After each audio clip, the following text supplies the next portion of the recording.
öleydim ona.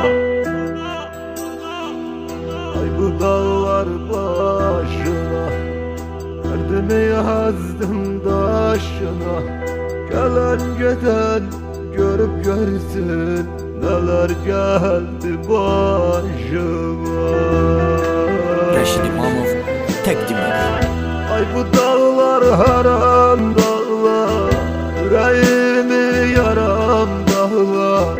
Neler geldi başıma, kimler gülüp kimler ağlar.